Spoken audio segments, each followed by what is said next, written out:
न गाती है न गुनगुनाती है, मौत जब आती है तो चुपचाप चली आती है। एमां कोविडना तो ढोल नगारा वागे छे, एनुं रोज छापामां आवे, टेलिविजन पर आवे, पण हवा प्रदूषणथी मरनारा लोकोनी संख्या एनाथी 3 गणी वधारे छे ए क्यारे आपणने ख्याल नथी होतो। गुजरातमां 2019 में 88,000 लोको जेटला मौतने घाट उतर्या होय तो हवा वायु प्रदूषणने कारणे उतर्या हता।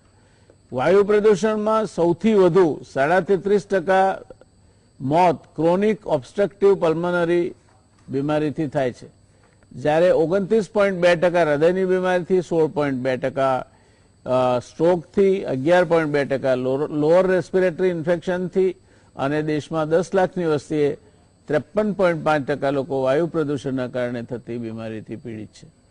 ગ્રીનપીસ સાઉથ ઇસ્ટ એનાલિસિસ આઈક્યુઆરના એર પોલ્યુશન રિપોર્ટ પ્રમાણે એશિયાના વાયુ પ્રદૂષિત દેશોમાં બાંગ્લાદેશ અને પાકિસ્તાન પછી ભારત 3જા નંબરે છે। ગુજરાતની વાત કરીએ તો ટોપ 50 પોલ્યુટેડ સિટીમાં એક સમયે વાપીનું નામ 37મા નંબરે હતું। અંકલેશ્વરથી વાપી સુધીનો જે પટ્ટો છે ત્યાં કયું ગામ આવ્યું એ તમે હવામાં સલ્ફર ડાયોક્સાઇડ ગંધાય છે, એસિટિલિનની સ્મેલ આવે છે કે પછી નાઇટ્રિક એસિડની જે ધુમાડો છે તે આવે છે, તેના પરથી તમે કરી શકો છો।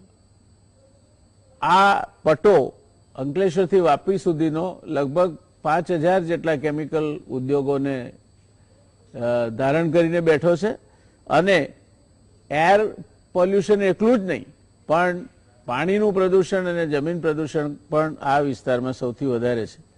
यूरोपियन यूनियन द्वारा गया वर्षे प्रसिद्ध अहेवाल मुजब समग्र विश्वमां जेटलुं कार्बन उत्सर्जन थाय छे तेमां 30.3% हिस्सो चीननो, 13.4% अमेरिकानो, 8.7% ब्रिटन અને ચોથા નંબરે આપણે 6.8% સાથે આવીએ છીએ। શિકાગો યુનિવર્સિટીના વાયુ ગુણવત્તા જીવન સૂચકાંક AQLIના રિપોર્ટમાં જણાવાયું છે કે વિશ્વમાં ભારત સૌથી પ્રદૂષિત દેશોમાંનો એક છે, જ્યાં 48 કરોડ લોકો એટલે કે દેશની 40% વસ્તી ઉત્તર ભારતમાં ગંગા યમુનાના મેદાની ક્ષેત્રમાં વસે છે, જ્યાં વાયુ પ્રદૂષણનો સ્તર નિયમિત રૂપે વિશ્વમાં કોઈપણ જગ્યા કરતા વધારે છે। અને આપણે દિલ્હીના તો દ્રશ્યો વારે ઘડીએ જોઈએ છે કે શું પરિસ્થિતિ છે ત્યાં। વાયુ પ્રદૂષણને કારણે ઉત્તર ભારતમાં લોકોની સરેરાશ ઉંમરમાં 9 વર્ષનો ઘટાડો થાય છે। મહારાષ્ટ્ર તથા મધ્યપ્રદેશમાં વાયુ પ્રદૂષણ એટલું વધુ છે કે અહીં વ્યક્તિના જીવનમાં સરેરાશ 2.5 થી 2.9 વર્ષનો ઘટાડો આવે છે। દહેજ અને વિલાયત, વિલાયત એટલે ગુજરાતમાં છે, વિલાયત એટલે બ્રિટન એવો શબ્દ નથી સમજવાનો। દહેજ અને વિલાયત ઔદ્યોગિક વસાહતમાંથી છોડવામાં આવતા ફેનોક્સી તરીકે ઓળખાતા કેમિકલ કમ્પાઉન્ડ્સને કારણે સમગ્ર ભરૂચ વિસ્તારના પાકને મોટું નુકસાન થઈ રહ્યું છે। કાલે જ આપણે સાંભળ્યું કે સાબરમતીના ડાઉનસ્ટ્રીમમાં ખંભાતના અખત તરફ સાબરમતી વહે છે ત્યારે ત્યાં એસિડિક પાણી ભરેલા ટેન્કરો ઠલવાના કારણે એ વિસ્તારનો ડાંગરનો પાક બળી ગયો હતો। ખેડૂતોનો પાક ખરાબ થઈ જતા તેને કાઢી નાખવાની ખેડૂતોને ફરજ પડે છે। કેમિકલના વાયુ પ્રદૂષણને પરિણામે કપાસના છોડના પાંદડા વિકૃત થઈ રહ્યા છે, છોડનો વિકાસ અટકી જાય છે, પાંદડા વચ્ચેથી વળીને કટોરા જેવા આકારના થઈ જાય છે। ભરૂચ ઉપરાંત વડોદરાના કેટલાક વિસ્તારોમાં 1000 ચોરસ કિલોમીટરમાં આ પ્રકારના પ્રદૂષણને કારણે વનસ્પતિ પર અસર જોવા મળે છે। 2-3 વર્ષ પહેલા કેન્દ્ર સરકારના પર્યાવરણ મંત્રાલયે એક નવા અધ્યાયની શરૂઆત તરીકે નેશનલ ક્લીન એર પ્રોગ્રામની શરૂઆત કરી હતી।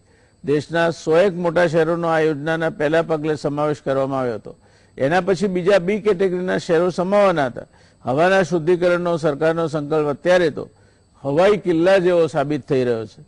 તેમાં હવાની સફાઈ કરવા માટેની કોઈ બ્લુપ્રિન્ટ સરકાર પાસે નથી। જે હાલત આજે દિલ્હી છે એ જ અવદશા દેશના અનેક નગરોની આ દાયકામાં થાય તે ભય નીચે આપણે જીવી રહ્યા છીએ। સામાન્ય રીતે આપણે ઘરમાં કે આંગણામાં જેમ સફાઈનો એક ચોક્કસ સમય હોય એમ કુદરતે પણ સફાઈનો કાર્યક્રમ હવા માટે ગોઠવેલો જ છે। અમદાવાદ સહિત મહાનગરોમાં કુદરતનો હવા સફાઈ કાર્યક્રમ દરરોજ રાત્રે 2 વાગ્યાથી 5 વાગ્યા સુધીનો હોય છે। એટલે કે એ સમયમાં મહાનગરો પરનું વિરાટ આકાશ નવા પવનોથી છલકાઈ જાય। દિવસભરના પ્રદૂષણ પર સંજવારી વાળવા માટે રાત્રે જ્યારે જનજીવન થંભી જાય ત્યારે વનવગડાઉ પવનને પ્રવેશ મળે પરંતુ ક્રમશઃ પ્રદૂષણ વધતા હવે એ સમય કલાકથી ઓછો થવા તરફ છે. વાયુ પ્રદૂષણ રોકવા ગ્રીન કવર વધારવું, રસ્તાને અડીને જ ફૂટપાથ બનાવી જેથી ધૂળ રહે તેવી ખુલ્લી જમીન ન રહે, પબ્લિક ટ્રાન્સપોર્ટમાં સુધારો કરવો, ટ્રાફિક સિસ્ટમ વધુ સરળ બનાવી જેવા ઉપાયો કરવા જરૂરી છે. વિશ્વની વાત કરીએ તો ક્લાઇમેટ ઇમરજન્સીને પહોંચી વળવા વૈશ્વિક સ્તરે કાર્બન ડાયોક્સાઇડના પ્રદૂષણમાં 10 ગણો ઘટાડો કરવો જરૂરી છે. કેન્દ્ર સરકારની યોજના પ્રમાણે મહાનગરોના પ્રદૂષણમાં 30% ઘટાડો કરવાની નેમ છે, છતાં આ આયોજન પણ અવાસ્તવિક છે. લોકડાઉનને કારણે આખા ભારતનું આકાશ સ્વચ્છ થઈ ગયું, પરંતુ હવે આપણે હતા ત્યારને ત્યાં પહોંચી ગયા છે. મહાનગરોમાં પ્રદૂષણ ઓછું કરવા માટે નાગરિકોમાં કોઈ સ્વયં ચેતના જાગે તો જ આ ઉપાધિ ઓછી થાય તેમ છે. પેટ્રોલિયમ પેદાશોના ભાવો જ્યારે આસમાને પહોંચી ગયા ત્યારે કોણે વાહન ચલાવવામાં સંયમ દાખવ્યો? કોઈએ નહીં, કારણ કે મહાનગરની ઘટમાળ જ એવી છે કે વાહન વિના ચાલે નહીં. હકીકત એ છે કે શુદ્ધ હવા માટેની માણસ જાતની તરસ માત્ર ભોગવાદી છે. એ માટે પોતાના તરફથી કોઈ સમર્પણ કરવા તૈયાર નથી. મારે શું અને મારું શું એ વચ્ચે આપણે જીવી રહ્યા છીએ. એટલે આ બધી જ વાતો કરવાની, પણ હું કંઈ ના કરું અને સરકાર કરે, અને સરકારોએ જે વખતો વખત આવતી ગઈ, દરેક રાજકીય પક્ષ એના માટે જવાબદાર છે.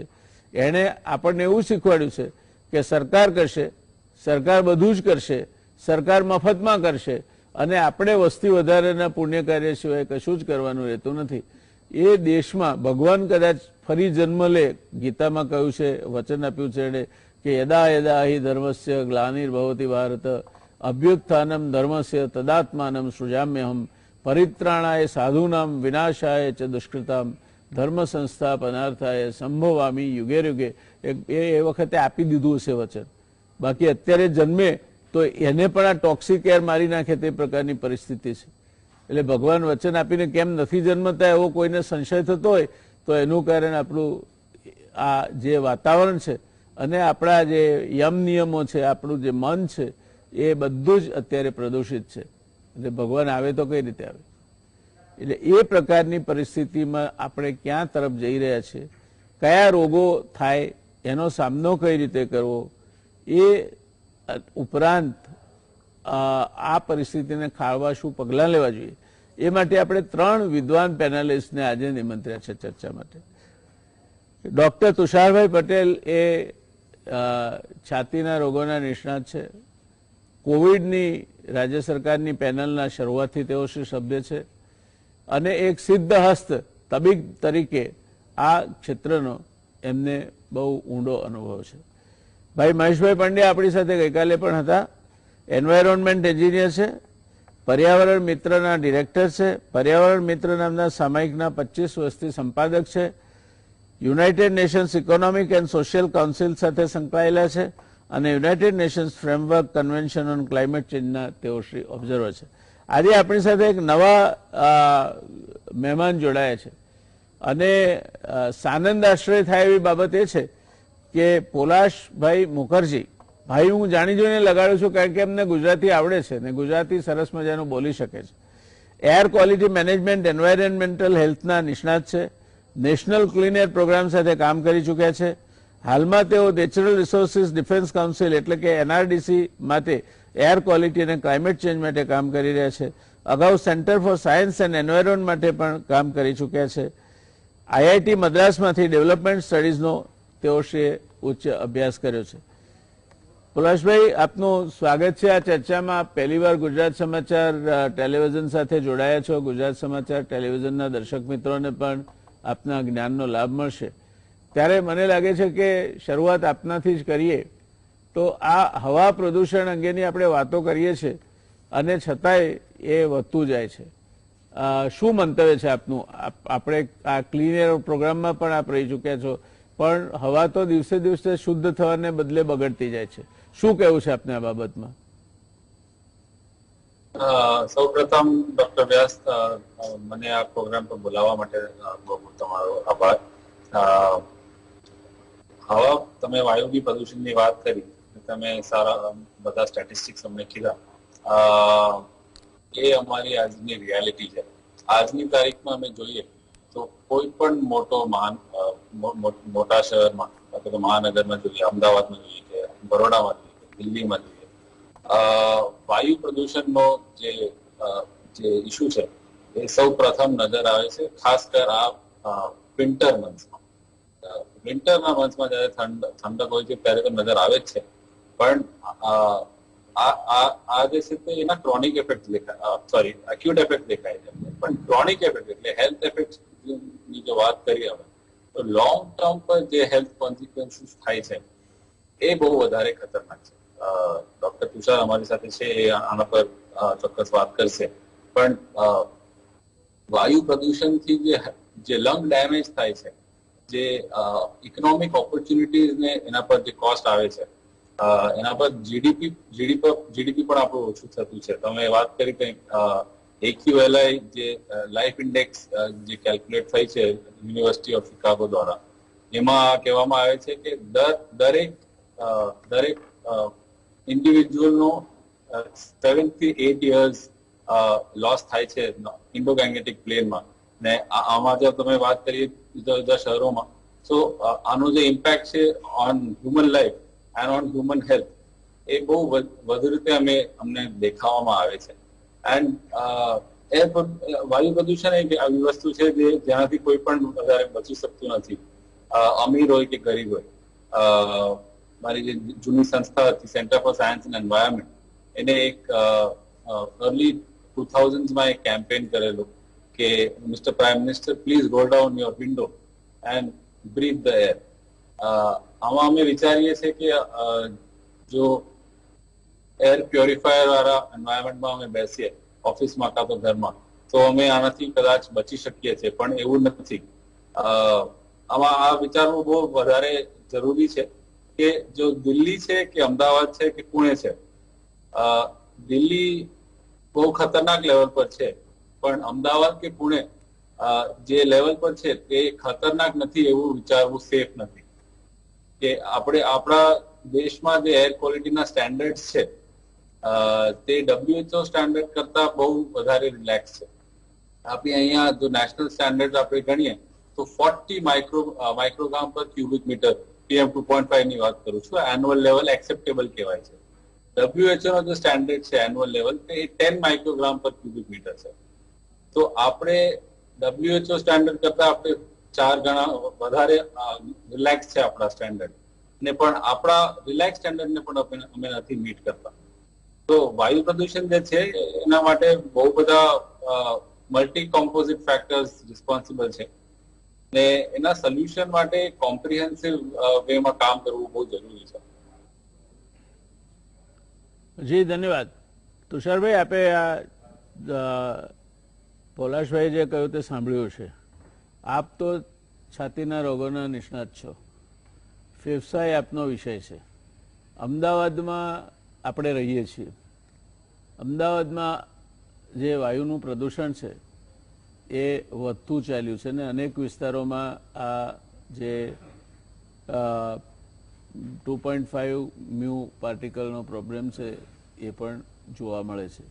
તો છેલ્લા કેટલાક વર્ષોમાં, કારણ કે આપ ઘણા લાંબા સમયથી પ્રેક્ટિસમાં છો, તો આપના અનુભવે છેલ્લા આપણે 10 વર્ષ લઈએ તો એમાં અમદાવાદની હવાની ગુણવત્તામાં શું ફેર થયો છે અને એના કારણે કયા રોગો વધ્યા છે?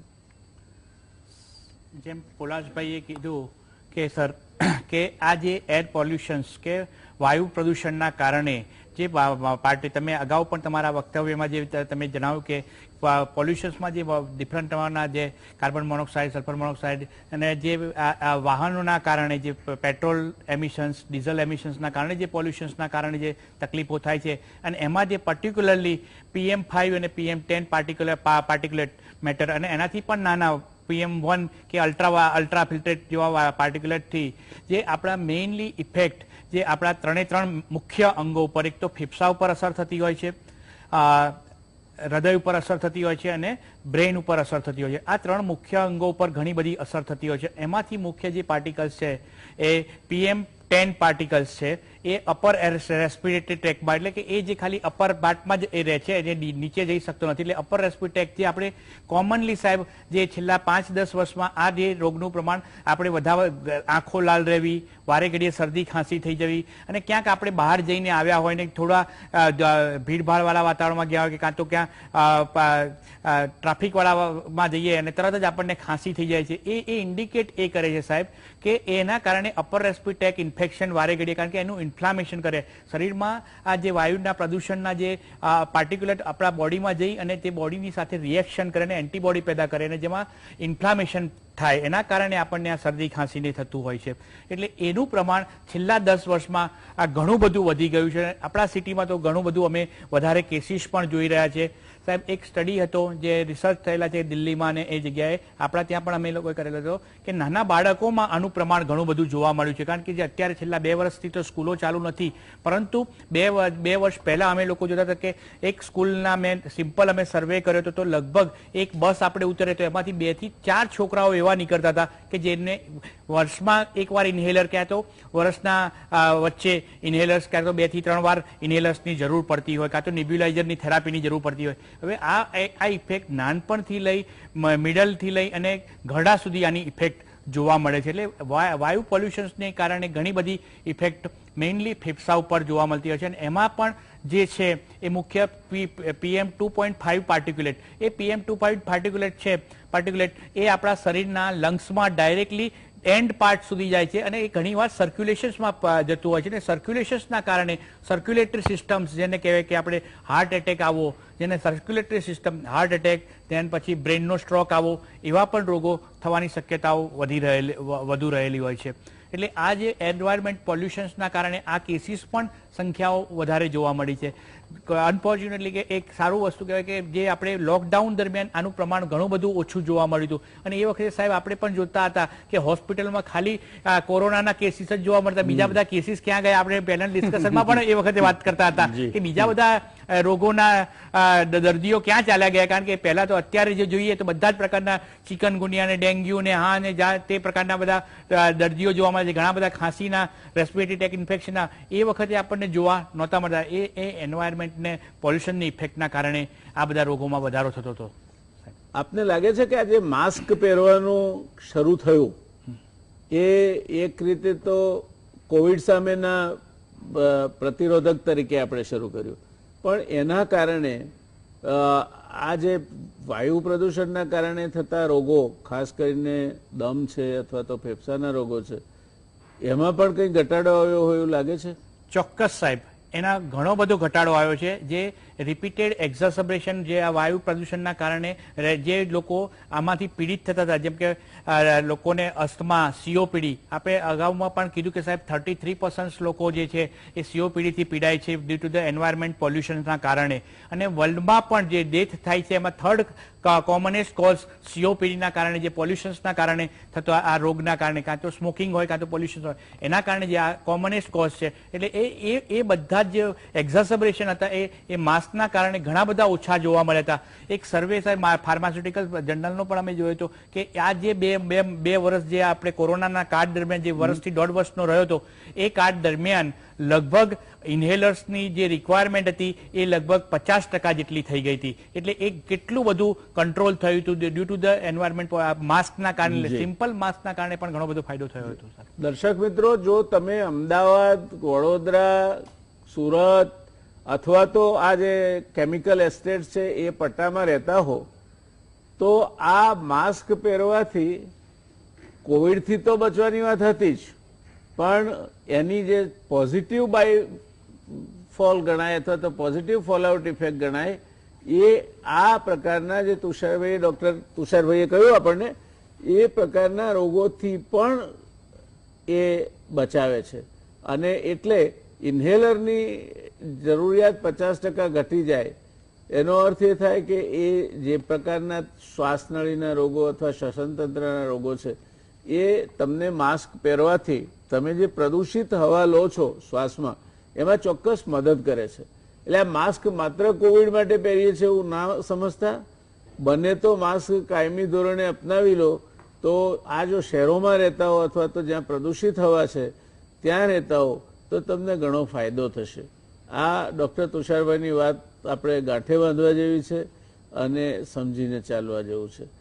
આ જો તમે સમજશો તો કોવિડમાંથી તો બચશો જ, પણ કોવિડ મટ્યા બાદ પણ જે શ્વસન તંત્રના રોગો છે, જેમ મેં જ્યારે વાત શરૂઆતમાં કરી ત્યારે સાંભળ્યું છે કે ગુજરાતમાં 80,000 કરતાં વધારે લોકો એ પ્રદૂષિત હવાના કારણે પોતાનો જાન ગુમાવ્યો. ત્યારે કદાચ તમને એની ગંભીરતા સમજમાં નહીં આવી હોય, પણ આનો સરવાળો કરશો તો કોવિડ કરતાં અનેક ગણો વધારે છે. એટલે તમે કોવિડથી ગભરાવો છો કારણ કે એને તમે પેલી એમ્બ્યુલન્સ સાયરન વગાડતી જાય છે તે જુઓ છો, બીજા બધા સમાચારોમાં એના કારણે હાઈપ આવી છે તે જુઓ છો, પણ આ જે સાયલન્ટ કિલર જેને કહેવાય એ તો તમારા ફેફસામાં પહોંચીને પછી એક મારક તરીકેનું કામ કરે જ છે. એટલે આ વાત હંમેશા આપણે ખ્યાલમાં રાખીશું અને ખ્યાલમાં રાખીને આગળની આપણે ચર્ચા કરીશું. સમય થયો છે દર્શક મિત્રો એક નાનકડા કમર્શિયલ બ્રેક માટે રોકાઈશું. એક કમર્શિયલ બ્રેક માટે, બ્રેક બાદ ફરી આપણે આ ચર્ચાને આગળ વધારીશું. રોકાઈએ કમર્શિયલ બ્રેક માટે. નમસ્કાર દર્શક મિત્રો, હવા પ્રદૂષણ અને તેનાથી થતી આપણા પર અસર કેવા પરિણામો લાવે છે એની ચર્ચા આપણે કરી રહ્યા છીએ. ડૉક્ટર તુષારભાઈએ આ અંગે બહુ સરસ માહિતી આપી. હવે આપણે જઈશું પર્યાવરણવિદ એ ભાઈ શ્રી મહેશભાઈ પંડ્યા પાસે. મહેશભાઈ, પર્યાવરણવિદ તરીકે તમે હવા પ્રદૂષણની આખી પ્રક્રિયાને કઈ રીતે જુઓ છો? એક તો સાહેબ આપે બહુ સરસ પૂર્વ ભૂમિકા બાંધી. ડૉક્ટર તુષારભાઈએ પણ એની વાત કરી અને પાલાશભાઈએ પણ સરસ એમનું છે બંગાળના પણ ગુજરાતીમાં બહુ સરસ વાત એમણે કરી. સવાલ એ છે સાહેબ કે આ ગુજરાતમાં છીએ અને ગુજરાતમાં જ ગાંધી જન્મ્યા હતા એટલે ગાંધી ચોક્કસ યાદ આવે. અને ભારત સરકારે પણ જ્યારે યુનાઇટેડ નેશનમાં પેરિસ એગ્રીમેન્ટમાં જે નેશનલ ડિટર્મિનેશન કન્ટ્રીબ્યુશન રિપોર્ટ મૂક્યો છે એમાં આ વાત કરી છે સાહેબ. આપે કાલે કહ્યું હતું ગાંધીજીના ટ્રસ્ટીશીપનો સિદ્ધાંત, અને ગાંધીજીએ કહ્યું હતું કે આ પૃથ્વીમાં બધાનો ભૂખ સંતોષવા માટે પૂરતું છે પણ કોઈના લોભને નહીં. આ વાત અહીંયા પ્રસ્તુત એટલે છે કે આપણે જે ડેવલપમેન્ટ થવો જોઈએ, વપરાશ પણ વધારે થવો જોઈએ, પણ જો વિવેકપૂર્વક જો વપરાશ થયો હોય તો કદાચ આને ઘટાડી શકાય. ડૉક્ટર તુષારભાઈએ બહુ સરસ વાત કરી કે કોવિડ વખતે, લોકડાઉન વખતે કોઈ ભૂખ્યા નહોતા રહ્યા કે કોઈ કોવિડ સિવાયના બીજા મોત થયા નહોતા, પણ બીજા દર્દો ઘટી ગયા હતા. કેમ ઘટી ગયા હતા? કારણ કે તમે વેહિક્યુલર પોલ્યુશન ઘટાડ્યું હતું, ઇન્ડસ્ટ્રીયલ પોલ્યુશન ઘટાડ્યું હતું, અને એટલા માટે કોવિડ સિવાયના જે રોગો હતા એનું પ્રમાણ જાણે કે અદ્રશ્ય થઈ ગયું હતું. એનો સીધો મતલબ એ થયો કે તમે આ જે વાપરો છો ફ્યુઅલ અને બીજી બધી વસ્તુઓ વાપરો છો, પ્રોસેસ કરો છો, અને એના લીધે જે પ્રદૂષણ થાય છે એ બહુ મુખ્ય છે. અને એટલે બાપુએ જે આપે સાહેબ ગઈકાલે પણ સરસ ઉદાહરણ આપ્યું હતું બાલમુકુંદની કવિતા વાંચીને કે સાબરમતી નદીના કિનારે એક ડોલ પાણીથી બાપુ નહાતા હતા અને લોટા પાણીથી દાંતણ કરતા હતા. સવાલ એ જ છે. અને સાહેબ બીજી આપે સરસ વાત કરી કે બધું સરકારે ના કરવાનું હોય, આપણે પણ કરવાનું હોય. સરકારને જે કરવું હોય તે કરે. એને $5 ટ્રિલિયન કરવી હોય કે $10 ટ્રિલિયન કરવી હોય, મારે કેટલો વપરાશ કરવો છે એ મારા હાથમાં છે. હું વીજળી વધારે વાપરું કારણ કે હું વધારે કમાવું છું એટલે મને બહુ પૈસાની પડી નથી, પણ એ વીજળી વાપરવાથી જે પાલાશભાઈએ વાત કરી માત્ર એર પોલ્યુશનનો સવાલ નથી, હ્યુમન રાઇટનો પણ સવાલ છે. તમે જ્યારે વીજળીનો વપરાશ કરો છો એટલે તમારે કોલસાની ખાણ ખોદવી પડે છે. આજુબાજુમાં કોણ રહે છે? એ આદિવાસી પરિવારો, ડિસ્પ્લેસ થવું પડે છે એમને. એટલે એક માનવ અધિકારનો પણ સવાલ છે. અને પછી પ્રદૂષણ થાય છે જે બધાને નડે છે. એટલે સાહેબ આ જે મુદ્દો જે આખો છે એ એની ઉપર જાય છે કે હવાનું પ્રદૂષણ બરાબર છે. આજે જે યુનાઇટેડ નેશનના જનરલ સેક્રેટરી બોલ્યા એન્ટોના, એમણે એમ કહ્યું કે ભારતના વિકાસ સામે અમને કશો જ વાંધો નથી. હમણાં લેટેસ્ટ સ્ટેટમેન્ટ છે, પણ એમણે કાર્બનનો ઉત્સર્જન ઘટાડવો પડશે અને કોલસાનો વપરાશ ઘટાડવો પડશે. આ એમણે બહુ સૂચક વાત કરી. અને યુનાઇટેડ નેશનના રિપોર્ટની આપણે વાત કરી, લાર્સન જર્નલમાં પણ આ વાત આવી. હમણાં IPCCનો રિપોર્ટ જે બહાર આવ્યો એમાં કહેવાયું છે કે ભાઈ 2050ની આપણે વાત કરેલી, પણ હવે 2040માં લગભગ 1.5 ડિગ્રી સેન્ટીમીટર તાપમાન વધી જશે. અને વધી જશે તો એમણે એમ કહ્યું 0.5 સેન્ટીમીટર દરિયો આગળ વધશે. એટલે આપણને લાગે કે 0.5 સેન્ટીમીટર એટલે શું હવે એમ? તમે દરિયાના મોજા 3-3 કિલોમીટર દૂર જતા હોય આટલા, 0.5 સેન્ટીમીટર એટલે શું? પણ એ બહુ સમજવાની છે. 0.5 સેન્ટીમીટર એટલે આખા દરિયામાં 0.5 સેન્ટીમીટર પાણી ઉમેરાય તો શું થાય? એટલે સાદી ભાષામાં અર્થઘટન એવું કરવામાં આવ્યું છે કે મુંબઈ જેવા શહેરો એ ડૂબી જાય. આ બધી અસર છે. તમે જુઓ ગુજરાતના પણ 3 શહેરો જાય છે. બિલકુલ બિલકુલ, હા, એના પણ શહેરો જાય છે જે દરિયા કિનારે આવે છે તે. અને ગુજરાત તો એનું તજનું સાક્ષી બન્યું સાહેબ. તાઉતે વાવાઝોડું એ શું છે? આ તાપમાન વધે છે, તાપમાન વધવાથી ગ્લોબલ વોર્મિંગ થયું, ગ્રીન હાઉસ ઇફેક્ટ થઈ અને એની ક્લાઇમેટ ચેન્જની અસરો. તાઉતે વાવાઝોડામાં શું થયું? એનો ભોગ આપણે બન્યા. અને અત્યારે શું થયું?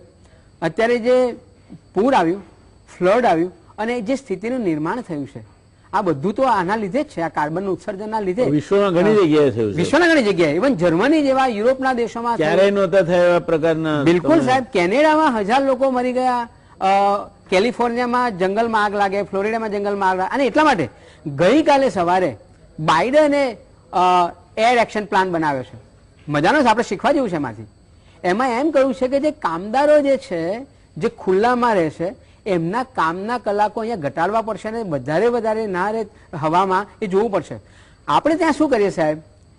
એડવાઇઝરી બહાર પાડી દેવી છે કે હીટ વેવ આવે છે એટલે ઘરની બહાર નહીં નીકળવું, તમારે ડિહાઇડ્રેશન ના થાય, ડોક્ટર સાહેબ એવા પીણા પીવા જોઈએ. મારો સવાલ એ છે કે જે બાંધકામ મજૂરો છે એ લોકો આ પીણા ક્યાંથી લાવશે? અને એ લીંબુનું શરબત પીવા જશે તો 20 રૂપિયા થાય. હવે એને 300 રૂપિયાની રોજગારી મળે છે, એ જો 40 રૂપિયાનું પીણું પીવે તો એના હાથમાં બચે શું? એટલે આપણે એડવાઇઝરીમાં પાકા છીએ. અને સાહેબે બહુ સરસ વાત કરી કે એમ્બિયન્ટ એર ક્વોલિટીનો આપણે એક એક્શન પ્લાન બનાવ્યો છે. એમાં 100 સિટીને આપણે મોનિટરિંગ કરવાના છે. મોનિટરિંગ કરવાનું શું છે? હવાઈ કિલ્લા જેવું લાગે છે. હવાઈ કિલ્લા જેવું, એટલે એ જ કેવું છે, હવાઈ કિલ્લો છે આપણે જે છે એને કરી શકતા નથી અને 100 શહેરોને આપણે મોનિટર કરવાની વાત કરીએ. અને સાહેબ એનું એક ઉદાહરણ આપું. મણિનગરમાં એમણે એમ્બિયન્ટ એર ક્વોલિટી મોનિટરિંગનું સ્ટેશન સ્થાપ્યું છે. એ મોટા ભાગે બંધ રહે છે. એટલે પર્યાવરણ મિત્ર મારી સંસ્થાએ અમે સતત ઓબ્ઝર્વેશન કર્યું, મોનિટરિંગ કર્યું, તો ખબર પડી કે આ તો સ્ટેશન હંમેશા બંધ રહેતું હોય છે. હવે તમે એમ કહો છો કે અમે ઓનલાઈન મોનિટરિંગ કરીશું. નરોડા, વટવા, ઓઢવમાં, ચીમનીઓમાં સીસીટીવી કેમેરા મૂક્યા જ છે, ઓનલાઈન મોનિટરિંગ થાય જ છે. શું ફરક પડ્યો? એટલે એ માત્ર હવાઈ કિલ્લાઓ કરવાથી નહીં ચાલે, પણ જ્યાં બાઇડને જે 4 સિદ્ધાંતો આપ્યા એમાંથી ઘણું શીખવા જેવું છે. એણે એમ કહ્યું કે લો કોસ્ટ જે લોકલ જે છે એ સિસ્ટમો અપનાવવી પડશે. આપણા ત્યાં અમદાવાદમાં જુઓ તો યુરોપ જેવું લાગે, બધા કાચના બિલ્ડિંગો થયા છે. અહીંયા કાચના બિલ્ડિંગોની ક્યાં જરૂર છે? મને તો એ કહેવા દો કે પ્રધાનમંત્રી મહાત્મા મંદિરમાં આવ્યા હતા અને એમણે એમ કહ્યું કે આપણે જો આ ઘટાડવું હશે કાર્બનનું ઉત્સર્જન તો કાચનો વપરાશ ઘટાડવો પડશે. મને કહેવાનું મને એમ થયું કે મહાત્મા મંદિર જે આપે બનાવ્યું છે, આપે સર્જન કર્યું છે, એમાં 80% કાચ વપરાયો છે. એટલે બાપુ અહીંયા પણ એટલા સાચા છે. બાપુ એમ કહેતા હતા કે મારું જીવન એ જ મારો સંદેશ. અને એટલે બીજું પણ એમણે કહ્યું હતું જી કે તનબંધ ઉપદેશ કરતા અધો આચરણ આગળ નીકળે છે. Exactly yes, exactly yes. એટલે એ સાહેબ એ જે છે ને એ બહુ અત્યારે જવાબ મળ્યો છે. સાહેબે સરસ વાત કરી અને આપે પણ વાત કરી, પાલાશભાઈએ પણ વાત કરી એમ કે એર પોલ્યુશનથી આટલા રોગો થાય છે. 8/2/2021 રોજ રાજ્યસભામાં લેફ્ટનન્ટ જનરલ ડોક્ટર ડીપી વાટ્સે એક સવાલ કર્યો છે. એમણે એમ પૂછ્યું છે કે આ એર પોલ્યુશનથી કેટલા રોગો થયા અને કેટલા લોકો મરી ગયા. સરકારે ઘસીને ના પાડી. એમ કે છે કે એવો કોઈ રિપોર્ટ નથી કે એર પોલ્યુશનથી લોકો મર્યા હોય. બીજો સવાલ એ છે સોશિયો ઇકોનોમિક સ્ટેટસથી પણ થાય, તમારે ઓક્યુપેશનલ હેબિટ્સથી પણ થાય, તમારા ફૂડ હેબિટથી પણ થાય, તમારી મેડિકલ હિસ્ટ્રીથી પણ થાય, ઇમ્યુનિટી ઓછી હોય તો પણ થાય અને હેરિડિટી પણ થાય. આ સવાલ પાર્લામેન્ટમાં 8મી ફેબ્રુઆરી 2021 રોજ મૂકવામાં આવ્યો છે. જે આપણે બધા જાણીએ છીએ, ડોક્ટર સાહેબ તો પુરાવાના આધારે બોલે છે. અને સાહેબે બહુ ચર્ચાઓ કરી કોવિડમાં, લોકોને સાચી સમજ મળે તે કે કોવિડ વખતે હવાનું પ્રદૂષણ ઘટી ગયું એટલે મોટા રોડ પર વાહનો નતા અને પેલા જે આપડા ડમ્પરિયા ફરતા હતા સેન્ડ લઈને અદ્રશ્ય હતું. યસ, એટલે એ સાહેબ એ બધા કારણો છે હવા પ્રદૂષણના લીધે. અને એટલે આપે જે રિપોર્ટો આપ્યા પણ ભારત સરકારે એક પણ રિપોર્ટનું ખંડન નથી કર્યું. દર્શકો, તો મૂળ વાત એ છે કે આપણે પ્રગતિ તો કરીએ છીએ, પણ એ પ્રગતિની કિંમત આપણને કેટલી પડે છે એનો કોઈ દિવસ વિચાર નથી કર્યો. પરિણામે એ થાય છે કે આપણે એવું માનીએ છીએ કે આપણે એર કન્ડિશન ઘરમાં રહીએ છીએ એટલે આપણે સુખી છીએ, તો અમદાવાદના બધા જ એર કન્ડિશનરો જો બંધ કરી દેવામાં આવે ને તો અમદાવાદનું તાપમાન જે મહત્તમ જાય છે ઓટોમેટિક 3 થી 4 ડિગ્રી ઓછું થઈ જાય. કઈ રીતે થઈ જાય? તમારા ઘરમાંથી એ ગરમી ખેંચે છે અને બહાર વાતાવરણમાં ફેંકે છે, તો તમારા ઘરમાંથી પાણીની ડોલ ભરીને તમે બહાર રેડો તો ક્યાં જવાની? એટલે આ બધી બાબતો અંગે આપણે ક્યારેય વિચાર નથી કરતા, અને એમાં હવાના પ્રદૂષણ અંગે તો આપણે બિલકુલ સભાન નથી. કોવિડનું સારું થયું કે એને માસ્ક પહેરતા કર્યા. માસ્ક આપણે પોલીસવાળા માટે નથી પહેરતા, આપણા માટે પહેરીએ છીએ, અને કોવિડ નહીં હોય ત્યારે પહેરશો તો પણ તમને ઉપયોગી થશે, એમાં કોઈ શંકા નથી. પૌલોશભાઈ, આ ચર્ચા આપે સાંભળી. એર ક્વોલિટી મેનેજમેન્ટ એ આપનો વિષય છે, એન્વાયરમેન્ટને રિલેટેડ. તો આ જે ભારત સરકાર કહે છે 100 શહેરોમાં મોનિટરિંગ કરીશું ને આ બધું, આપને શું લાગે છે, વાસ્તવિક છે કે પછી ચાલ્યા જ કરે છે? સરકારના બાબુઓ નક્કી કરે તે ટાર્ગેટ અને એમાંથી જેટલા થાય તે કરવાના, ગાજરની પીપુડી વાગી ત્યાં સુધી વગાડવાની, પછી ખાઈ જવાની. શું લાગે છે આપને? તમે બહુ ખરી વાત કરી. એકચ્યુઅલી આ જે પ્રોગ્રામ છે નેશનલ ક્લીન એર પ્રોગ્રામ, એ 2 વર્ષ પહેલા શરૂ કરવામાં આવ્યો. એમ જોવા જઈએ તો પ્રોગ્રામ એમ તો સારો છે મારા પ્રમાણે, પણ એમાં ચેક્સ એન્ડ બેલેન્સીસ મિસિંગ છે. આમાં એક ટાર્ગેટ એ છે કે જો 100 ને હવે 132 સિટીઝ થઈ ગયા છે. ગુજરાતમાં 3 છે, અમદાવાદ, વડોદરા ને જામનગર. અમદાવાદ, વડોદરા ને સુરત. આ 3 ગુજરાતના સિટી છે, નોન અટેનમેન્ટ સિટી છે. ને આનો જો એક બેઝલાઇન કર્યો છે કે 2017 માં એર પોલ્યુશન નો લેવલ શું હતો, ને એમાંથી 2024 સુધી 30% ડિક્રીઝ કરવાનો છે એર પોલ્યુશનમાં. પણ આમાં જે મિસિંગ પાર્ટ છે એ આ છે કે જો 30% ન થયું ઇમ્પ્રુવમેન્ટ, તો એના કોન્સિક્વન્સીસ શું છે, ને એના કઈ એટલે લીગલ જે ફ્રેમવર્ક હોવો જોઈએ વિચ વિલ એન્શ્યોર કે આવો મૂવમેન્ટ થાય, રિડક્શન ઓફ એર ક્વોલિટી થાય, એ નથી થયું. તો એ એક મોટી શોર્ટકમિંગ છે. તે છતાં પોઝિટિવ્સ નીકળે છે. તમને પોઝિટિવ્સ હું કહું,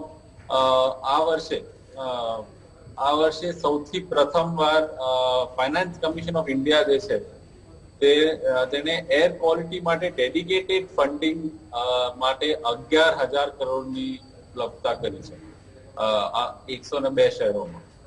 તેમાંથી અમદાવાદમાં 5 વર્ષમાં 2020 ને 2024 વચ્ચે 502 crores નો dedicated funding air quality purpose માટે મળશે. હવે આ ફેસિલિટી તો કરી છે.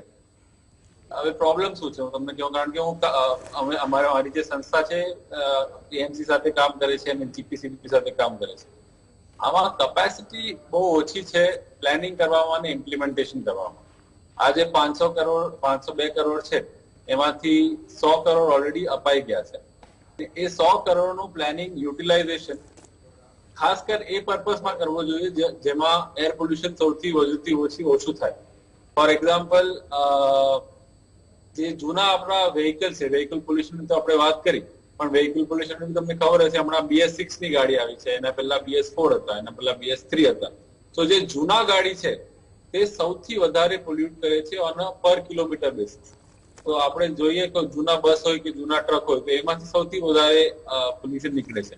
સો એ કેટેગરીના વ્હીકલ્સને to get them off the road એ પ્રાયોરિટાઇઝ કરવા જોઈએ. સિમિલરલી ઇન્ડસ્ટ્રીયલ પોલ્યુશનમાં પાવર પ્લાન્ટ એકમાત્ર એક સોર્સ છે જે બહુ મોટા સોર્સ છે. Like 30 to 40% of urban ambient air pollution કોઈ પણ શહેરમાં પાવર પ્લાન્ટ થી આવે છે. તો આ પાવર પ્લાન્ટના જે સ્ટેન્ડર્ડ છે તે 2015માં નેશનલ ગવર્મેન્ટમાં નોટિફાય થયેલા ને 2017માં એ ઇમ્પ્લિમેન્ટ થવાના હતા. આજની તારીખમાં 2021 ચાલે છે, આ હજુ સુધી ઇમ્પ્લિમેન્ટ નથી થયા. in 95% of the country. એટલે આપણે અમદાવાદમાં 2 પાવર પ્લાન્ટ છે, એક સાબરમતી છે અને એક ગાંધીનગર છે. બંને are non compliant. They don't meet our own standards. તો આના પર જે ફોકસ કરવા જોઈએ, યુટિલાઇઝેશન ઓફ ધેટ ફંડ્સ, એ નથી થતું ને વેરી ફ્રેન્કલી આ ફંડ જે છે તે યુઝ થાય છે ટુ બિલ્ડ પેવમેન્ટ, પાર્કિંગ બનાવે છે, એમાંથી ફ્લાયઓવર બનાવે છે એએમસી, જે મારા ખ્યાલથી ઇઝ એબ્સોલ્યુટલી અનપ્રોડક્ટિવ યુઝ આ ફંડ્સના. તો આ કેપેસિટી એક બહુ મોટો પ્રોબ્લેમ છે. અને બીજો પ્રોબ્લેમ તમે સ્ટાર્ટિંગમાં કીધું કે બધા અમે વિચારીએ છીએ કે જે કરવાનું છે તે સરકાર કરશે, આપણે કઈ નથી કરવું. પણ આપણા જે પર્સનલ ચોઇસીસ છે, જે મહેશભાઈ વાત કરી કે કન્ઝમ્પશન તો એક મોટો ફેક્ટર છે, પણ એમાં ખાલી ક્વોન્ટિટી નહીં જોવાનું પણ ઓલ્સો ક્વોલિટી, કે આપણે કઈ રીતનું કન્ઝમ્પશન કરીએ છીએ. યસ,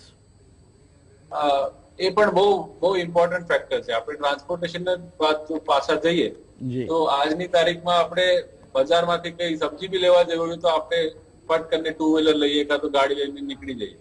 તો એમાં જો આપણે પેવમેન્ટ ઇન્ફ્રાસ્ટ્રક્ચર બનાવીએ કાં તો પબ્લિક ટ્રાન્સપોર્ટ યુઝ કરીએ તો એટલું પ્રદૂષણ ઘટે. સિમિલરલી આપણે જે ચોઇસીસ છે, આપણે બહુ વધારે મેં જોયું છે કે લક્ઝરી કારમાં પણ અમે ડીઝલ ગાડી પ્રેફર કરીએ છીએ, ઇનસ્પાઇટ ઓફ ધ ફેક્ટ કે ડીઝલમાંથી જે પોલ્યુશન પોટેન્શિયલ નીકળે છે તે પેટ્રોલ કરતા બહુ વધારે ખરાબ છે. અને આજની તારીખમાં તો ગુજરાત સરકારે ઈવી પોલિસી પણ કાઢી છે અને બધું થઈ રહ્યું છે. તો એ ચોઇસીસમાં આપણે સ્માર્ટ ચોઇસીસ ને સસ્ટેનેબલ ચોઇસીસ જો કરીએ, that can make a big difference. Very good. છેલ્લો પ્રશ્ન આપને કહીને પછી આગળ વધવું છે મારે. આજથી લગભગ તુષારભાઈ 3 વર્ષ થયા છે સીઓપીડીની કોન્ફરન્સ હતી અમદાવાદમાં 2018. હા, ત્યારે દિલ્હીના એક ડોક્ટરે પોતાના સંભાષણમાં એવું કહ્યું હતું કે દિલ્હીમાં તમે કશું જ ના કરો, ખાલી ફરો તો 20 સિગરેટ પીવો એટલું પ્રદૂષણ તમે ફેફસામાં નાખો છો. અને બીજું એમણે કહ્યું એથી વધારે ગંભીર હતું કે 14-15 વર્ષના તરુણનું પણ બોડી ખોલીએ તો ફેફસા કાળા પડી ગયેલા દેખાય છે. હવે આ હદ સુધી જ્યારે પ્રદૂષણ પહોંચી જાય અને હજુ તો અમુક જગ્યાએ એર પ્યોરિફિકેશન ટાવર મુકાયા છે, કેટલા ચાલશે કેટલા નહીં ચાલે, તો આ પરિસ્થિતિમાં આજે જે દિલ્હીમાં છે બીજા શહેરોમાં પણ થશે એવું નથી લાગતું આપને? બિલકુલ, તમે વાત કરી તે બરાબર કરી. કારણ કે જો દિલ્હીમાં 20 સિગરેટ થતું હોય તો અમદાવાદમાં પણ 4 કે 5 સિગરેટ તો ઓલરેડી થઈ આરામથી થઈ જાય આજની તારીખમાં. જી. ને આ જેમ જેમ અમે પ્રોગ્રેસ કરીએ તેમ તેમ આ પ્રોબ્લેમ વધતું જાય છે. કારણ કે આ મહેશભાઈએ વાત કરી કે આ અમારા અર્બનાઇઝેશનના મોડેલમાં પ્રોબ્લેમ છે. આપણા જે પણ મોટા શહેર અમે જોઈએ કે સાલ દર સાલ મોટા થઈ રહ્યા છે ને અનઓર્ગેનાઇઝડ વેમાં મોટા થઈ રહ્યા છે. એમાં એક તમને ઉદાહરણ આપું કે મુંબઈ શહેરને જોઈએ તો મુંબઈ શહેરના એકચ્યુઅલ પ્લાનર કોણ? એકચ્યુઅલ પ્લાનર ઇન્ડિયન રેલવેઝના આર્કિટેક્ટ જે 1850s માં જે લોકોએ વેસ્ટર્ન લાઇન કે સેન્ટ્રલ લાઇન બનાવેલા, એના સાઈડમાં સિટી હેઝ ગ્રોન, કે સબર્બ થયા છે કે સેન્ટ્રલ લાઇન થયા છે. તો આપણે જો આ ટ્રાન્ઝિટ ઓરિએન્ટેડ ડેવલપ નહીં કરીએ તો આપણા જે શહેર છે તે બહુ અનઓર્ગેનાઇઝ વેમાં ઝડપથી અર્બનાઇઝ થાય છે અને એ વેહિકલ ડિપેન્ડન્ટ થઈ જાય છે. ખાલી વેહિકલ ડિપેન્ડન્ટ નહીં, તમે જે એસી ની વાત કરી, આમાં એક અર્બન હીટ આઇલેન્ડ ઇફેક્ટ અને એક ફેનોમેનન અમે જોઈ રહ્યા છે કે જેટલું વધારે કોન્ક્રીટાઇઝેશન થાય, જેટલું વધારે અર્બનાઇઝેશન થાય, એટલું વધારે હીટ ટ્રેપ થાય, એરની સર્ક્યુલેશન ઓછી થાય. તો તમારો જે આ એર પોલ્યુશન છે એ પોલ્યુશનના ડિસ્પર્સલમાં બી વધારે ટાઈમ લાગે. તો કોમ્પ્રિહેન્સિવ વેમાં આ જોવું બહુ જરૂરી છે. નેશનલ ક્લીન એર પ્રોગ્રામ એક સ્ટાર્ટ છે પણ એને બહુ આગળ લઈ જવાની આવશ્યકતા છે. એટલે we have made A beginning. આપણે શરૂઆત સાચી દિશામાં કરી છે પણ હજુ એ પાપા પગલી ભરતો કાર્યક્રમ છે એમ કહીએ તો ચાલે. ઘણું આગળ જવાનું છે અને ઘણી બધી હજુ તો વિડંબણાઓ પણ સહન કરવી પડશે, ત્યાં સુધી પ્રદૂષણનો પ્રકાર પણ બદલાશે. તુષારભાઈ, આ બધી વાતો સાંભળ્યા પછી એક ચેસ ફિઝિશિયન તરીકે આપ શું કહેવા માંગો છો? સર, તમે જે હમણાં જ 2018ની જે વાત કરી, ઉલ્લેખ કર્યો એ પ્રમાણે જેમ કે આ જે ફેફસા જે 14 વર્ષના છોકરાના ફેફસા કાળા પડતા જોવા મળ્યા એ રિયલમાં સર રિસર્ચ થયેલું છે દિલ્હીમાં પણ, અને એમાં એ રિસર્ચમાં એવું હતું કે સાહેબ કે અર્બન અને રૂરલ એરિયામાં જે રૂરલ એરિયામાં જે છે લોકો છે રહે છે અને અર્બન એરિયામાં એના પ્રમાણમાં જે કાળા પડવાનું પ્રમાણ એ અર્બન એરિયામાં ઘણું બધું વધારે જોવા મળે છે. એટલે કે ઓબ્સ્ટ્રક્ટિવ એરવે ડિસીઝ જે લંગ્સના ડિસીઝ થાય જે આના કારણે જે ઓબ્સ્ટ્રક્ટિવ એરવે ડિસીઝ થાય એનું પ્રમાણ અર્બન એરિયામાં વધારે પ્રમાણમાં છે જે રૂરલ એરિયાને. એ કમ્પેરિઝન્સનો સ્ટડી પણ કરવામાં એના ઉપરથી એમને જે સાહેબે ડૉક્ટર સાહેબે જે વાત કરી હતી એ કરી હતી.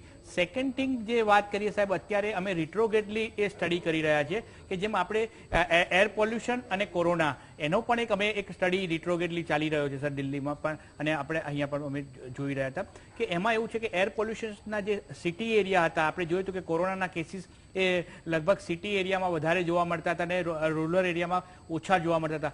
એમાં પણ એર પોલ્યુશન ઘણો મોટો ભાગ પડતો. એટલે કે રેસ્પિરેટરી ટ્રેક ડિસીઝમાં કોઈ પણ પ્રકારના વાયરલ ઇન્ફેક્શન્સ હોય કે કોઈ પણ ડિસીઝ હોય તો ડ્યુ ટુ ધ પોલ્યુશન્સના કારણે વાહક તરીકે કામ કરે છે. વાહક તરીકે કામ કરે છે. એટલે આ રેપિડલી જલ્દી પ્રસરી શકે છે અને એના કારણે ફેફસાના રોગો ઘણા વધારે થતા હોય છે સર. ખૂબ સાચી વાત કહી આપે. પ્રદૂષિત હવા આપણે જેટલી ફેફસામાં ભરીએ એટલા પ્રશ્નો થવાના છે, અને એ પ્રદૂષિત હવા ક્યારેક જાણે અજાણે આપણે ગામડામાં પણ નાખી દેતા હોય છે. દાખલા કે ગામડામાં વરસાદ આવવાનો હોય ત્યારે શેઢા બાળવાની એક સિસ્ટમ છે.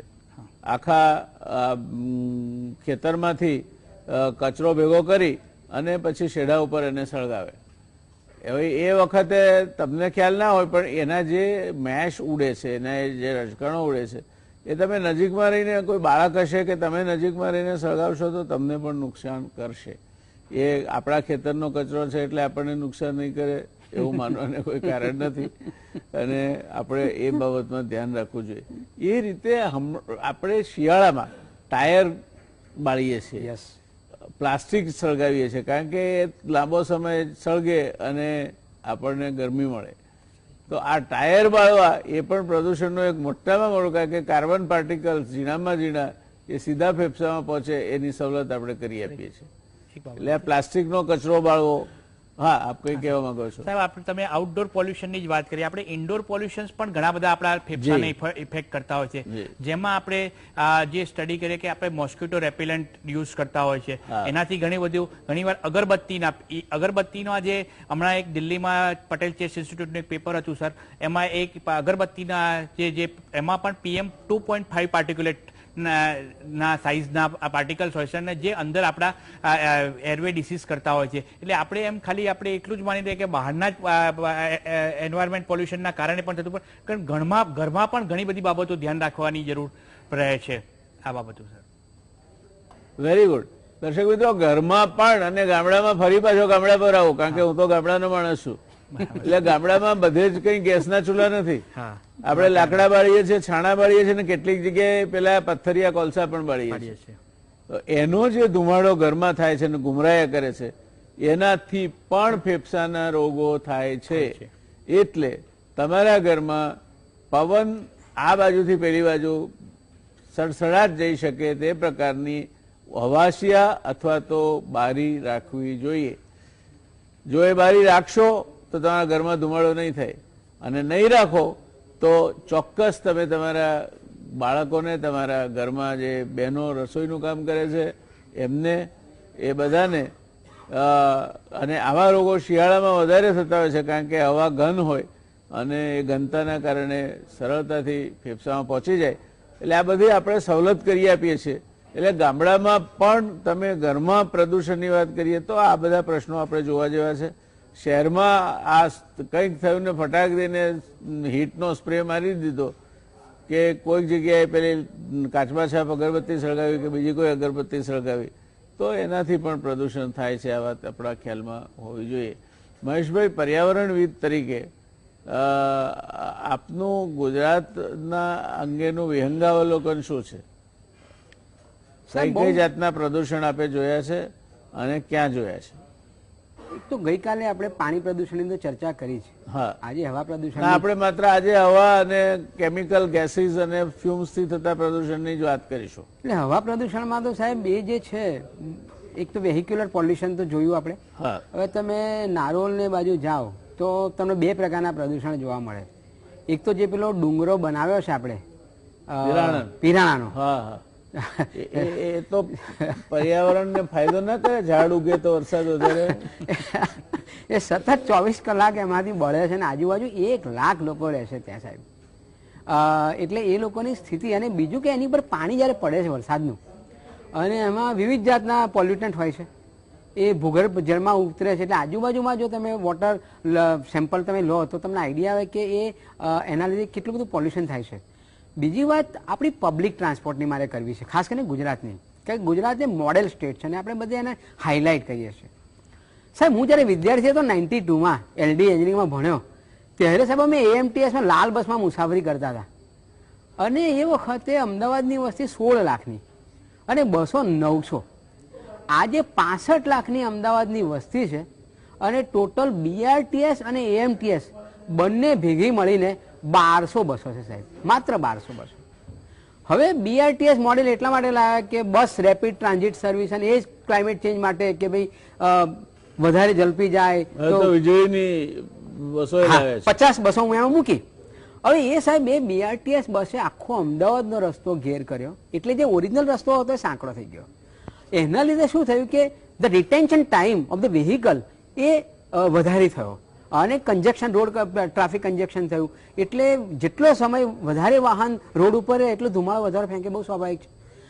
અને એના લીધે સાહેબ એ હવાનું પ્રદૂષણ વધારે થયું. પબ્લિક ટ્રાન્સપોર્ટ નહીં હોવાથી 2 વ્હીલર 3 વ્હીલર 4 વ્હીલર વધી ગયા. એક ઘરમાં 4 4 વ્હીલર ને 2 વ્હીલર આવી ગયા છે, કારણ કે પબ્લિક ટ્રાન્સપોર્ટનો અભાવ છે. હવે BRTSની ક્ષમતા હોવા છતાં તમારે હવે મેટ્રો લાવવી છે. એટલે મેટ્રો 2006થી શરૂ કરી, જે 12માં પૂરી થવી જોઈતી હતી, આજે 21માં પણ ઠેકાણું નથી ને આખો રસ્તો અમદાવાદનો ખોદી કાઢ્યો. એટલે સાહેબે જે આને આપે, જે PM 2.5 અને PM 10ની વાત કરી, એનો એટલો બધો વધ્યો છે. એટલે ધૂળ અને ધુમાડા બંને અમદાવાદમાં વધ્યું. એટલે રસ્તા ધૂળિયા થઈ ગયા, કોઈ ખાડાનગરી કહેવાય, કોઈ ભુવાનગરી કહેવાય. પણ આ જે અનાયોજન છે, એટલે પાલાશભાઈ બહુ સરસ વાત કરી કે ઇન્ટિગ્રેટેડ એપ્રોચ જે હોવો જોઈએ એર પોલ્યુશન એક્શન પ્લાનનો, એ નથી. અને જ્યારે MC Mehta versus Union of ઇન્ડિયાનો કેસ ચાલ્યો 98માં, ઓફકોર્સ એ વખતે પાલાશભાઈ કદાચ સેન્ટર ફોર સાયન્સ એન્ડ એન્વાયરમેન્ટમાં હશે, એમણે પણ અભ્યાસ કરીને આપ્યો હતો અને ભુરેલાલ સમિતિ બનાવેલી.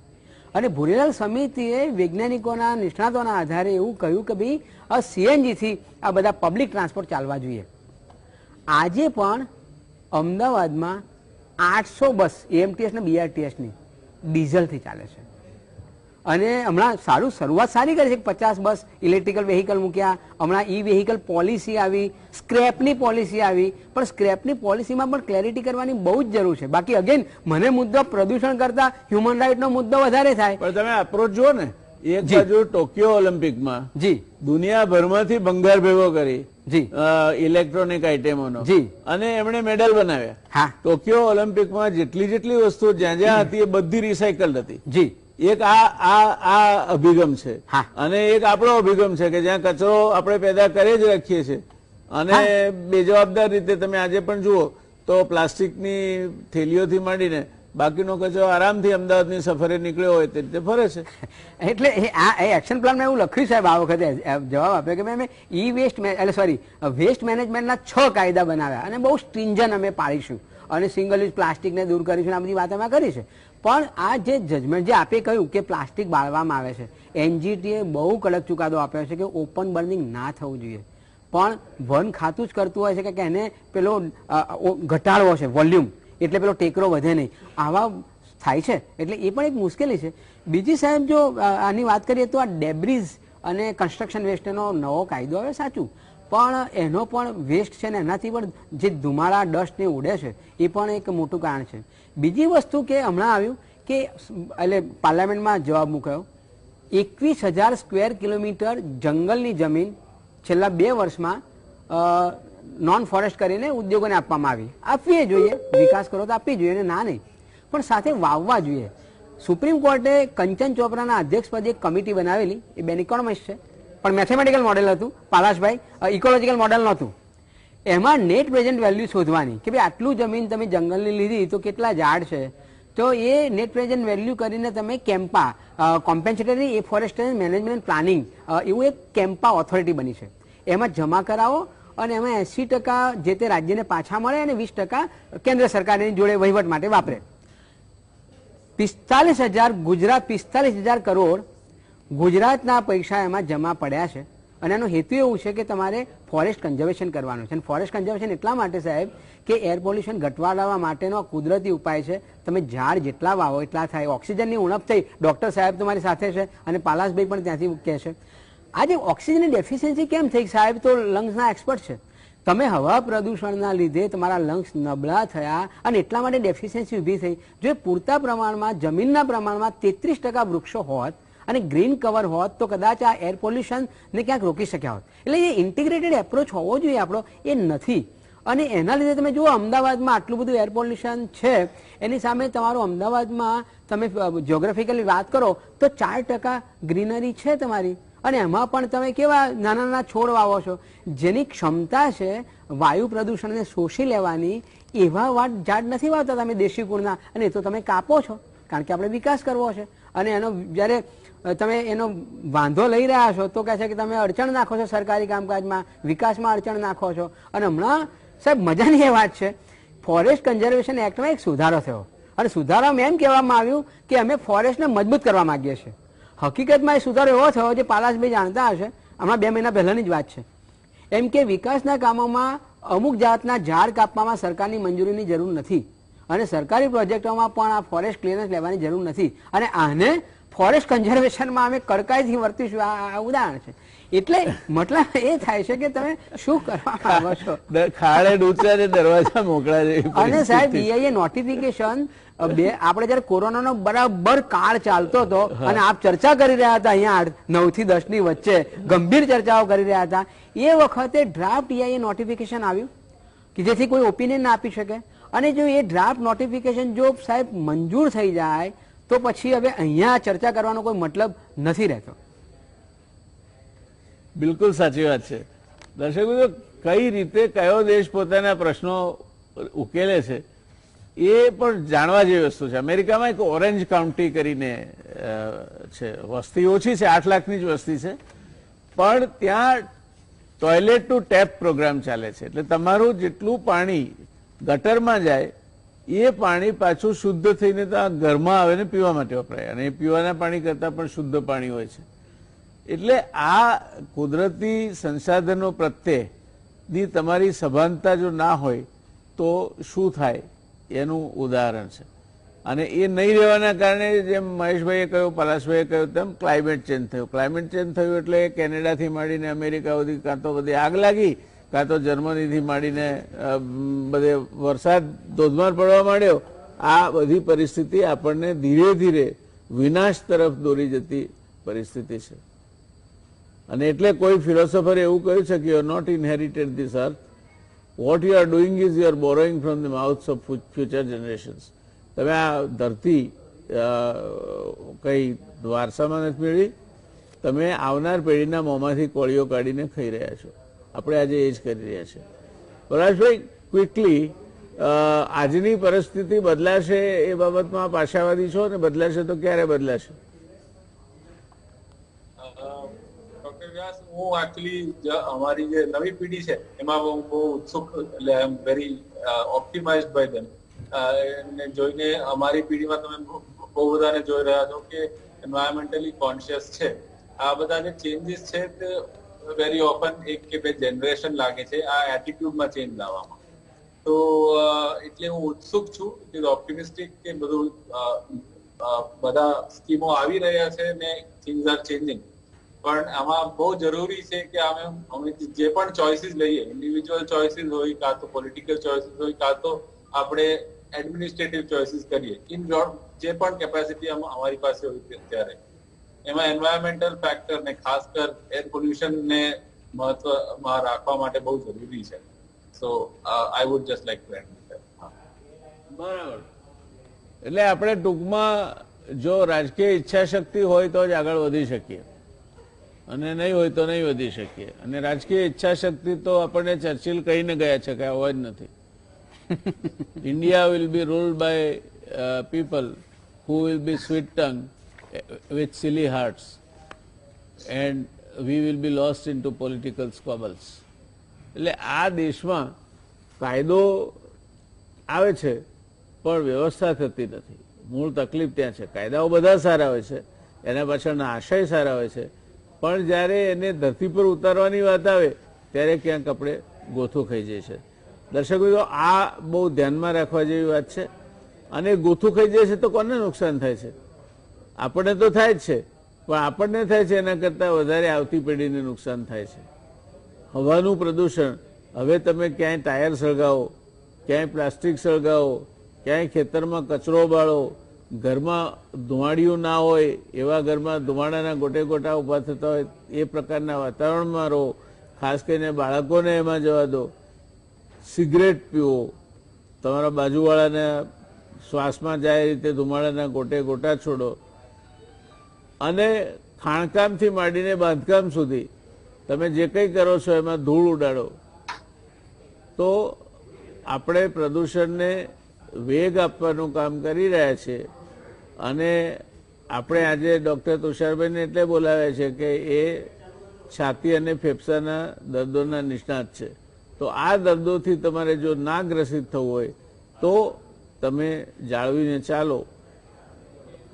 ઘણું બધું નુકસાન થયું છે, પણ બળતા ઘરમાંથી એક લાકડીએ કાઢી લઈએ તો ફાયદો છે એમ સમજીને ચાલીએ. આપણે પ્રદૂષણ પ્રત્યે સભાનતા રાખીએ, ખાસ કરીને વાયુ પ્રદૂષણ પ્રત્યે, અને આપણે એમાં વધારો થાય એવું ના કરીએ તો પલાશભાઈની જે આ અપેક્ષા છે એક યુવા તરીકે હકારાત્મક વિચારસરણી ધરાવે છે તેને આપણે કદાચ સાચી પાડી શકીશું. આપણી ભવિષ્યની આશા સાથે આપણે આજની વાતને, આજની ચર્ચાને વિરામ તરફ દોરી જઈએ છીએ. મળીશું આવતીકાલે એક એવા વિષય સાથે જે તમે કદાચ સાંભળ્યો હશે.